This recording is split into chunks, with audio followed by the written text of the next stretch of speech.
Écritures ensemble, Proverbes chapitre 3.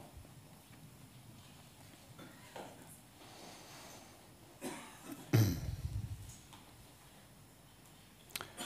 peut commencer au verset 7. « Ne sois pas sage à tes propres yeux, crains l'Éternel, écarte-toi du mal. Ce sera la santé pour ton corps et un rafraîchissement pour tes os. Honore l'Éternel avec tes biens et avec les prémices de tout ton revenu. Alors tes greniers seront abondamment remplis et tes cuves regorgeront de vin nouveau. » Verset 11. « Ne méprise pas, mon fils, la correction de l'Éternel et ne t'effraie pas de sa réprimande. Car l'Éternel réprimande celui qu'il aime, comme un père, l'enfant qu'il chérit. Heureux l'homme qui a trouvé la sagesse et l'homme qui devient raisonnable. » Merci Seigneur encore de parler à nos cœurs et te révéler à travers cette sagesse dont nous avons tellement besoin. Ton nom précieux, nous prions. Amen.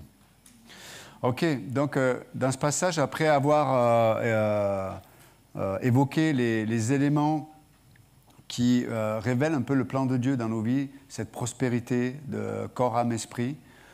Là, l'auteur, maintenant, il nous introduit un peu par l'élément, un élément essentiel pour pouvoir mélanger tous les ingrédients. Il y a l'ingrédient de la sagesse, il y a l'ingrédient de l'intelligence, il y a l'ingrédient de nous, on se souvient, de ne pas abandonner l'enseignement qu'on a reçu, comme on vient de l'entendre. Il y a plein d'ingrédients que l'auteur nous donne. Et maintenant, il nous dit, voilà comment tu vas les mixer, quoi. Voilà comment tu vas les associer. Voilà comment tu vas préparer la pâte. Et là, il nous dit un élément très important, tellement important que même l'auteur de l'Épître aux Hébreux, dans le chapitre 12, il va reprendre mot pour mot ce passage. Il dit, « Ne méprise pas, mon fils, la correction de l'Éternel et ne t'effraie pas de sa réprimande, car l'Éternel réprimande celui qu'il aime, comme un père, l'enfant qu'il chérit. » Donc, le moyen qui permet on appelle ça s'appelle la transition. Le moyen de transformer une chose temporelle en une réalité qui a une valeur éternelle, là, il nous parle de la discipline aimante du Père. Et ça, c'est extraordinaire. Dans Hébreux 12, il le dit, l'auteur, il dit, mais quel est l'enfant qui a pour père Dieu et qui va être exempt de la réprimande, de la correction de Dieu. Et je dirais que ça, c'est vraiment la marque du croyant. C'est que, première chose, nous reconnaissons que, par rapport à ce que vient de dire Renaud, on a une nature qui est, Éphésiens 2 nous le rappelle, rebelle. On a une nature qui est éloignée de Dieu, qui ne s'intéresse même pas aux choses de Dieu, en vérité. On a une nature qui est égoïste, égocentrée. Ça fait plaisir, vous avez bien fait de venir ce matin. C'est la nature humaine. Bien sûr, on pourrait se dire, ouais, mais regarde toutes les belles choses que l'homme a fait. Oui, c'est vrai. Mais là, on parle dans sa relation avec Dieu et dans sa relation avec ce que Dieu attend de vivre avec nous. Mais l'homme passe à côté. L'homme passe à côté, sans Dieu. Mais l'homme peut passer à côté même quand il est enfant de Dieu. Et on le voit, il nous met en garde, l'auteur. Ne méprise pas, mon fils, la correction de l'Éternel. Vous savez, on peut, et c'est vrai pour des parents aussi, on peut corriger un enfant.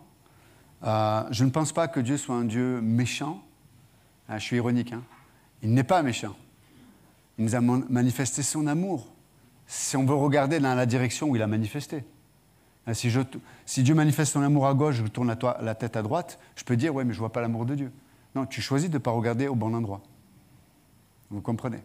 Et nous, l'endroit où Dieu a manifesté son amour, c'est la croix. Est-ce qu'on veut regarder dans cette direction ou on ne veut pas regarder dans cette direction? Et donc, souvenez-vous, dans l'Épître aux Hébreux, chapitre 12, l'auteur nous dit, mais rejetant tout fardeau et le péché qui nous enveloppe si facilement, rejeter tout péché, etc., et regardez le prince et l'auteur de votre foi. C'est vrai ou pas? Et là, il nous explique un peu le cœur de Dieu. Il dit, au lieu de la joie qu'il aurait pu avoir il a souffert l'ignominie, il a souffert la souffrance, il a souffert la mort de la croix, parce qu'il nous voyait. Donc ça, c'est le cœur de notre Dieu. Et c'est vraiment important de comprendre que c'est le fondement. Donc tout ce que Dieu amène dans nos vies pour transformer l'essai dans notre cœur, pour transformer ce qui est... je peux recevoir un enseignement, une vérité, mais qu'est-ce qui va faire que cette vérité va être une puissance de transformation? C'est ça la vraie question. Je peux savoir plein de choses. Je peux connaître la Bible par cœur. Je peux connaître tous les enseignements de l'Église de la Grâce ou d'autres églises. Mais ça ne fait pas forcément de moi quelqu'un qui est transformé. Donc quel est le moyen de transformation? C'est l'amour qui corrige, l'amour qui dirige, l'amour qui réoriente. Parce que la correction, c'est une réorientation de la pensée, du cœur, etc. Parce que si on ne reçoit pas avec douceur cette correction, malheureusement, on va rester avec nos déficiences psychologiques, émotionnelles. Je l'ai déjà dit et je le répète, et écoutez bien attentivement parce que on peut rater toute notre vie. Vous allez dire oui, mais ce n'est pas la grâce de penser comme ça. Écoutez bien, on peut passer à côté de notre vie. Si on remplace la puissance de la croix dans notre vie, la puissance de la correction dans notre vie, on va psychanalyser notre vie. On va rentrer dans la psychologie. Et malheureusement, comme beaucoup de chrétiens, il n'y aura pas de guérison profonde. La guérison ne se trouve pas dans le psyché. La guérison, elle se trouve à cet endroit. C'est à la croix. Si on n'accepte pas, à travers les corrections que Dieu amène dans nos vies, de nous identifier avec Christ, dans cette co-crucifixion, et lui, le Saint-Esprit, sa part, ça va être de nous identifier à cette co-résurrection. On va passer à côté de la vie chrétienne. Et on va, comme je dis, vivre dans la sphère du psyché, de l'âme. Et quand on vit dans la sphère de l'âme, il n'y a jamais de solution. Il n'y a jamais de guérison. Les gens ne feront jamais assez ce qu'ils devront faire. Les gens ne parleront jamais de la façon dont j'attends qu'ils me parlent de moi, etc., etc. Ce sera jamais assez ou ce sera toujours trop. Pas assez ou trop. J'ai écouté hier un message de Pasteur Steven. C'était le dernier cours de Doctrine appliquée à Baltimore. Et il parle de la croix. Wow. Qu'est-ce que ce... Je l'assure, hein, le message qui va être le plus résisté dans l'Église aujourd'hui, je ne parle pas de la nôtre, hein, de façon générale, le message de la croix. Parce que les gens ne comprennent pas que la croix, c'est la puissance de Dieu pour nous rendre libres. Est-ce qu'on comprend ça? Dieu, il veut nous rendre libres. Mais la liberté, elle passe par un chemin. Et c'est le chemin de la croix. Le chemin où on va couper tous ces liens-là de l'ancienne nature qui ne veulent pas lâcher prise. Je veux être reconnu, je veux être accepté, je veux qu'on me voie, je veux que j'existe, je veux m'imposer, je veux dire ma sagesse, je veux dire ce que je pense. Et on a tous le droit de faire ça. Il n'y a pas de problème. Par contre, soyons honnêtes, regardons les fruits. On est avec nous-mêmes et on est torturé par toutes les ramifications de la chair. Torturé. Et celui qui est torturé va torturer les autres. Hein, c'est la causalité. Dieu veut te délivrer. Dieu veut me délivrer. Et moi, je ne veux pas vous mentir ce matin. Je ne veux pas vous donner un autre évangile où je pourrais faire de la psychologie, vous donner plein d'éléments, etc. Mais l'évangile, il est simple. Il est fait pour les enfants. C'est simple. C'est juste une question d'attitude de cœur. J'accepte ou j'accepte pas. Et là, l'auteur, il est clair. Mon fils, ma fille, verset 11, ne méprise pas. Et on va essayer de rentrer dans les mots, parce que Le mot signifie ne rejette pas, ne refuse pas. Ne rejette pas, ne refuse pas. Littéralement, le châtiment, ça parle de la correction, l'instruction, la discipline, je viens de le dire, etc. Ne le refuse pas, ne la refuse pas, ne la rejette pas. Et comment on rejette cette discipline de Dieu dans nos vies? On va substituer la simplicité, parce que ça demande juste une attitude de cœur. Dire oui Seigneur, j'embrasse. J'embrasse ce que tu me proposes. Il y a des difficultés qui arrivent, il y a des injustices qui arrivent, il y a des gens qui me... Et Pasteur Steven, pour finir, il disait, mais lui, chaque fois qu'il a été blessé, et c'est arrivé de nombreuses fois, il a rejoint Dieu dans sa pensée en disant « c'est ma faute ». Dire quoi? Chaque fois qu'il a été blessé, il a dit « non, si j'étais blessé, c'est qu'il y a une place dans mon cœur où il y a un accès pour être blessé. » Ça va loin, hein? Ça va loin. Pourtant, c'est l'Évangile. Il dit « mais ce qui m'a libéré, ce qui a fait que je n'étais pas esclave des hommes, je n'étais pas esclave du comportement des gens. Je n'étais pas esclave de ce que pouvaient dire les gens. Je n'étais pas esclave de ce que les situations pouvaient amener. Je n'étais pas esclave de ce que les gens pouvaient dire des situations. Je n'étais pas esclave de ce que même ma pensée pouvait conclure de ce que je peux vivre dans cette vie. » C'est la puissance de Dieu, de ma co-crucifixion. Et on le voit, hein. Tu parlais d'exemple, suivez l'exemple de Christ, et ceux qui ont révélé Christ lui-même, vous vous souvenez de ce que dit Jésus, c'est une parole forte, hein, alors qu'il est crucifié, moqué, rejeté. Combien d'entre nous, on peut se sentir moqué? Combien d'entre nous, on peut se sentir rejeté? Parce qu'on a eu une enfance, on n'a pas eu de père, ou ça s'est mal passé avec nos parents, dans notre environnement. Et ça a marqué nos vies, et du coup, on filtre tout à travers ces blessures-là. J'étais rejeté, donc je filtre tout ce qui se passe, qui ne va pas dans mon sens, comme un rejet. Qu'est-ce que dit Jésus? Pardonne leur père. Ils ne savent pas ce qu'ils font. Même Étienne, qui va être lapidé, dit « Seigneur, ne leur compte pas ce péché, alors qu'ils sont en train de le tuer. S'il te plaît, Père, ne leur compte pas ce péché. » Waouh.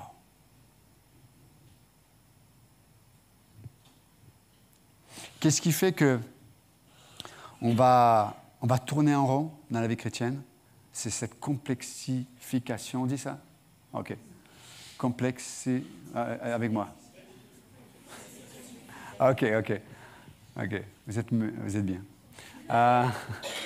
Mais on va rendre complexe quelque chose qui est simple. Et c'est pour ça que quand il dit ne rejette pas, ne refuse pas, c'est qu'on va analyser. Je vais analyser ce qu'il m'a dit, comment il l'a dit, son visage, ses yeux, son regard, le moment, pas le moment. On dit, est-ce que c'est... Rien que de vous le dire, je suis épuisé. Mais je vous assure, je suis brisé et attristé. Je vous le dis de tout cœur, de voir des croyants précieux souffrir. Et on se blesse les uns les autres. Parce que simplement, on ne vient pas à cette solution. Vous imaginez?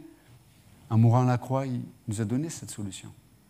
Aujourd'hui, on peut être libéré. Tu m'as blessé, Seigneur. Waouh, je viens devant toi. Tu vois, il y a cette chose qui m'a blessé et aide-moi, Seigneur, à être libéré de ce qui fait que je suis blessé. Un orgueil. Je vous le dis, on est orgueilleux. Je suis orgueilleux, tu es orgueilleux. Je suis égoïste, tu es égoïste. Si tu ne sais... Je disais à Pasteur Georges, il n'y a pas longtemps, je dis, mais il y a des gens, des fois dans le christianisme, ou dans l'Église même, hein, je ne les ai jamais entendus se repentir. La repentance, c'est un beau... Aujourd'hui, on en fait un gros mot. C'est un mot magnifique, c'est biblique. La repentance, de se dire, waouh, moi, avec mes péchés, avec ma rébellion intérieure, mon orgueil, combien de fois j'ai blasphémé le nom de Dieu, combien de fois je m'en fous complètement de Dieu, de l'évangile, de machin. ce qu'il y a dans mon cœur. Dieu m'a aimé. Dieu s'est donné. Je ne sais pas comment il a fait, il a trouvé le moyen de me sauver et de faire de moi un enfant de Dieu qui a la vie éternelle. Il a fait de moi un enfant qui a un plan éternel sur cette vie, sur cette terre. Je dis, waouh! Mes amis, il n'y a rien que vous puissiez me faire qui sera plus noir que mon cœur. Rien. Mais il n'y a rien que vous puissiez me faire, ou dire, ou ne pas faire, qui soit à la hauteur, de la démesure de l'amour de Dieu pour moi. On est libre du regard des hommes, libre de ce que les hommes peuvent penser, mais dans une adoration, une sanctification intérieure, une repentance, de dire, waouh, Seigneur. Et de vivre comme ça, mais j'assure, c'est léger, quoi. Vous ne pouvez pas me blesser. Je suis mort. Alors certains pensent que je suis trop vivant, mais en tout cas, mais non, je ne vous le dis pas en rigolant, je vous assure. Je suis naturellement dans les situations, les gens me disent des trucs, etc. Des fois, ça s'accumule. Dans ma chair, je suis blessé. Mais à un moment donné où je viens au pied de Christ, je ne m'en souviens même pas. Des fois, il y a des gens qui me disent « Oui, t'as eu, dans 5 ans, il y a 5 ans derrière, tu te souviens de cette situation, et tu as dit ça. » Bon, même d'hier, moi, je suis en poisson rouge. Hein, là-dessus, 7 secondes de capacité de mémorisation. Je me souviens, les gens, ce qu'ils m'ont dit, ce qu'ils m'ont fait, ça ne m'intéresse pas. Moi, je veux regarder à ce que je m'intéresse et je passe toute mon énergie, ma pensée et mes capacités, elles sont ce qu'elles sont, peut-être sûrement limitées, mais à comprendre et à adorer Dieu pour son œuvre. Ce que les gens peuvent me faire, etc., ça ne m'intéresse pas. Dans le sens des commentaires, des machins, des bidules. Par contre, ce qui me soucie, c'est moi, je vous fais du mal. Ça m'intéresse. Ça me brise. Ça me touche. Mais ce que vous pouvez me faire ou pas me faire, franchement, honnêtement, hein, il n'y a aucun orgueil, je vous dis, on est crucifié, co-crucifié avec le Christ. Galates 2:20. Mais c'est une liberté extraordinaire. Dans un couple, combien des gens souffrent dans les couples? On va avoir des psys, on va avoir des machins, on va avoir des dules, on va essayer de comprendre, oui, c'est l'histoire à l'époque des dinosaures, mon arrière-grand-père, son père n'était pas là, il n'a pas allaité, etc. Bon. Mais non. Je veux dire, qui d'entre nous n'a pas manqué d'un parent, d'un père, de l'affection, on a tous connu des choses comme ça. On est libre de ça. On est libre. Qui n'a pas été rejeté? Qui n'a pas été abandonné? Qui n'a pas été trahi? Vous imaginez Jésus qui a passé 3 ans et demi de sa vie, jour et nuit, à investir dans la vie de Judas.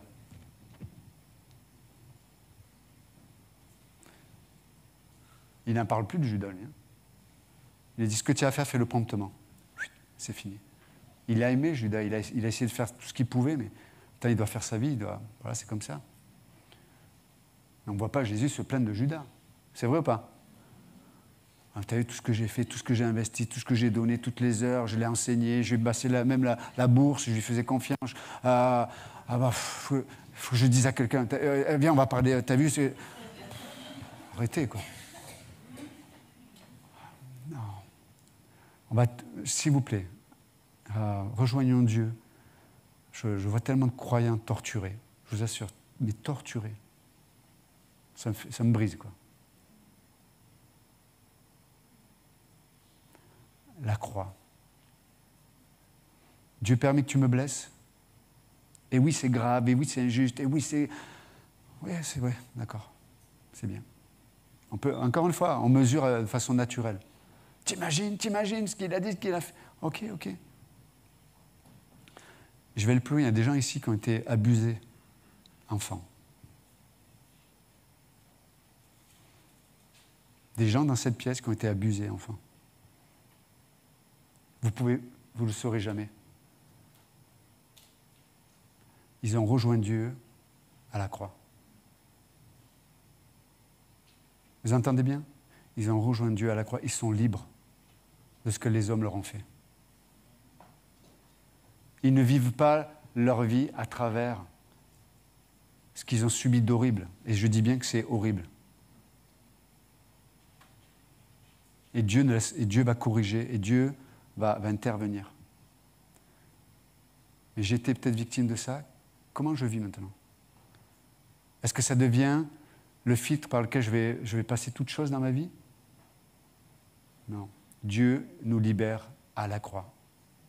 Dieu nous libère à la croix. Je t'ai crucifié avec Christ. Et si je vis, ce n'est plus moi qui vis, c'est le Christ qui vit en moi. Donc viens, ennemi, viens me faire réagir. Ok. Alors des fois j'arrive, hein, je me réagis. Mais dans le sens, j'intériorise les blessures. C'est dans ce sens-là. Bien sûr, des fois, sur le coup, on peut se dire des choses, ça me gonfle et je te rentre dedans. Ok. Mais, enfin, verbalement, je dis. Mais, je précise. Mais après, qu'est-ce qu'on en fait de ça? Qu'est-ce qu'on en fait de ça? Est-ce que ça devient mon binôme dans ma vie? Je le tiens par la main, ma blessure, ce qu'on m'a dit, ce qu'on m'a fait. Hein? Et dès qu'il y a un test dans les relationnels, je le regarde. Ah, tu vois, on avait bien raison tous les deux. Hein? C'est la réalité. Hein? Mais je vous assure, les gens vivent comme ça. Je parle des chrétiens. C'est pas la pensée de Dieu. C'est pas la pensée de Dieu. Il dit ne refuse pas. Ne refuse pas. Et juste pour finir, la pensée dit ne rejette pas. Littéralement, c'est ne méprise pas, ne condamne pas la correction de Dieu. Après, il dit, mais ne méprise pas, mon fils, la correction de l'Éternel, et ne t'effraie pas. Vous savez, le mot effrayer, ça signifie être dégoûté, en hébreu. Être dégoûté, ça me dégoûte. C'est immangeable, c'est imbuvable. C'est quelque chose que je ne... Alors, c'est dégoûtant. C'est ce mot-là. Est-ce que la correction de Dieu, elle est dégoûtante pour toi? Est-ce qu'elle est dégoûtante pour moi?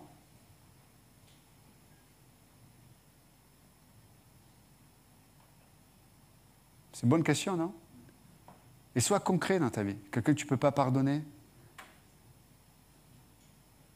Quelque chose qui t'a paralysé dans ta vie chrétienne? Voilà, je n'irai pas plus loin, parce que ce qui s'est passé, ça m'a tellement blessé. Donc moi, je viens à l'église, je m'assois, et qu'on ne me demande rien.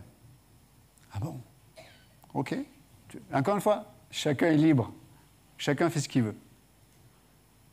Mais juste écoute la pensée de ton Père céleste, qui t'aime. Il veut te libérer. Vous êtes avec moi ou pas? Ne sois pas... Est-ce qu'elle te dégoûte, la croix, quand elle vient? Comment tu vas la juger? Et quand je dis c'est dégoûtant, le mot en hébreu c'est dégoûté, c'est concrètement dans les situations, dans les relations. C'est vrai ou pas? On peut être dégoûté de l'attitude de quelqu'un, de la parole de quelqu'un, de la malcompréhension de quelqu'un. Des fois, tu te donnes, tu fais le bien, etc. Et la personne va interpréter complètement différemment. Est-ce que ça arrive, ça? Tous les jours. C'est vrai ou pas? Surtout dans l'Église. Hein, je vous l'ai dit la dernière fois. Le lieu où j'ai vécu les plus belles choses de ma vie, c'est dans l'Église. Le lieu où j'étais le plus blessé dans ma vie, hein, qui n'est pas si long que ça. Faire 47 ans, c'est jeune aujourd'hui. Et je me suis converti à 17 ans. Donc ça fait 30 ans. Le lieu où j'ai vécu les plus profondes blessures, c'est dans l'Église. Mais merci Seigneur, parce que toutes ces choses m'ont rendu libre. Ça a été le moyen de Dieu de vivre la réalité de la co-crucifixion. Mais quelle liberté, mes amis, vraiment, c'est incroyable. La liberté de pouvoir aimer, pardonner, de pouvoir juste un repos de juger les gens. Un repos de juger soi-même. Je suis mort, donc pourquoi je vais me juger? Hein, je veux dire, vous imaginez quelqu'un qui vient, qui vous parle toute la journée d'un mort? Mais le gars, il est mort. Il y a 2000 ans, il est mort. Laisse-le tranquille. Mais il y a 2000 ans, on était crucifié avec Christ. Alors pourquoi tu parles d'un mort? Pourquoi vous parlez des morts? Moi, je veux parler des vivants. C'est vrai ou pas? Je te vois en Christ. Ton passé, ok, on a le passé, etc. On n'est pas incohérent ou antinomique dans notre façon de passer. Il y a des choses à dire, à traiter, etc. Mais sur quelle base on va le traiter? Sur quelle base vous allez le traiter? C'est vraiment important. Vraiment important. Je sais que ce message, aujourd'hui, il est dégoûtant dans le christianisme. On n'en veut pas. Non, il faut que tu sois plus technique, pasteur. Il faut que tu nous expliques les émotions, comment elles se décomposent, comment c'est en lien avec ce que la personne a vécu. Je peux vous faire de la psychologie. Hein? Mais vous allez repartir comme vous êtes venu.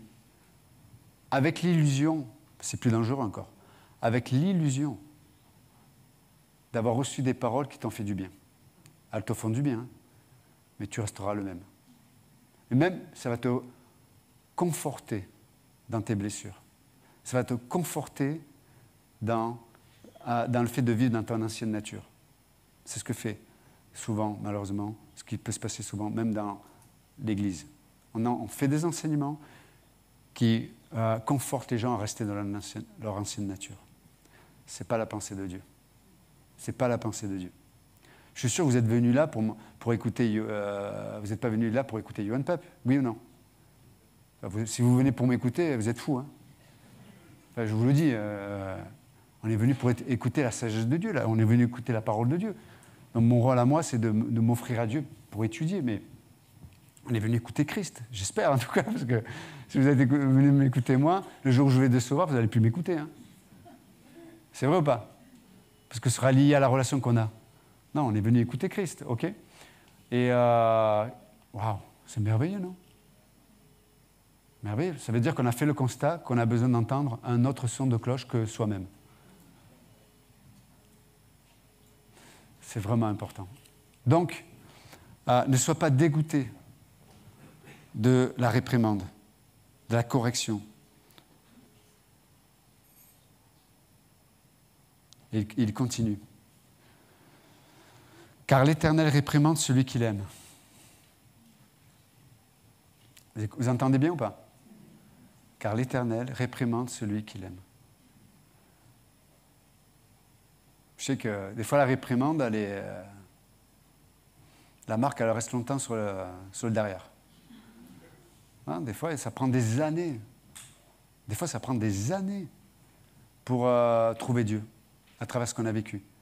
Mais une fois qu'on a trouvé Dieu, on dit « Seigneur, merci parce que tu ne m'as pas épargné. Parce que tu m'as aimé. » Est-ce que vous m'entendez ou pas? Merci Seigneur. Ah, quand on a trouvé Dieu, on comprend pourquoi. Comme un père, l'enfant qui te chérit. Littéralement, en qui il prend plaisir. Vous savez que Dieu prend plaisir en ta vie? Dites-le à votre voisin. Dieu prend plaisir en ta vie. Allez-y, ne soyez pas timide. Dieu prend plaisir à ta vie. C'est vrai. Il y en a qui ne l'ont pas dit. Si vous ne le dites pas, je ne continue pas. Ok. Dieu, c'est pas moi qui le dis. En hébreu, c'est le terme. Hein. C'est celui qui chérit, c'est celui en qui il prend plaisir. Waouh. Donc, quand Dieu amène la correction dans ma vie, il enlève ce qui lui ne fait pas plaisir en moi. Est-ce que vous pensez... Parce qu'il y a cette illusion que Dieu, il prend plaisir de tout de moi. Non, il y a des trucs qu'il ne supporte pas. Des trucs qu'il ne supporte pas. Il dit, mais c'est pas possible. Donc, tout ce que Dieu amène dans nos vies, c'est pour enlever ce qui ne lui fait pas plaisir. On a des raisonnements, des machins, des blessures, enfin voilà, toutes ces choses-là qui font qu'on tourne en rond, quoi. Tu veux rendre fou quelqu'un, tu fais tourner en rond. Il y a des gens qui tournent en rond. C'est des toupies.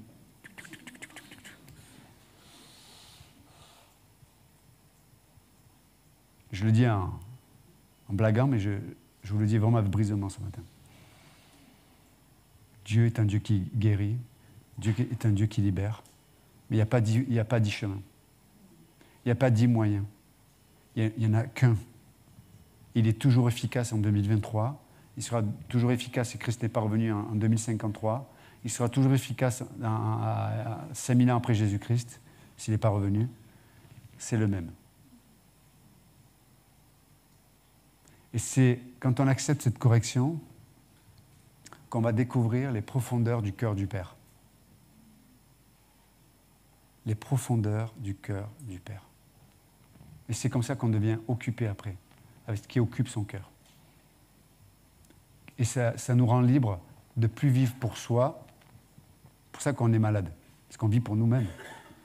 Et on va être libre pour vivre pour Dieu. Wow. Il n'y a pas plus belle récompense ici-bas, d'avoir nos cœurs qui penchent vers ce désir de vivre pour Dieu. Amen. Donc Seigneur, merci encore pour ce message. On sait aujourd'hui que malheureusement, la Bible dit que dans les derniers temps, les gens chercheront ce qui gratte leur oreille, ce qui leur fait du bien.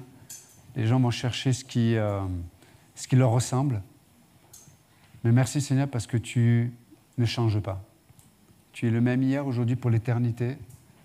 L'œuvre que tu as accomplie à la croix et l'œuvre qui nous délivre aujourd'hui n'a pas changé. La forme peut changer, il y a tellement de choses qu'on a la liberté de changer.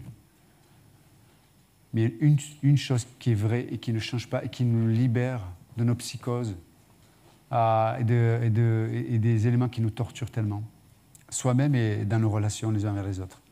J'ai été crucifié avec Christ. Et si je vis, ce n'est plus moi qui vis, c'est Christ qui vit en moi. Il y a 2000 ans, Seigneur, quand tu es mort, j'étais avec toi. Et le Saint-Esprit le témoigne à mon esprit.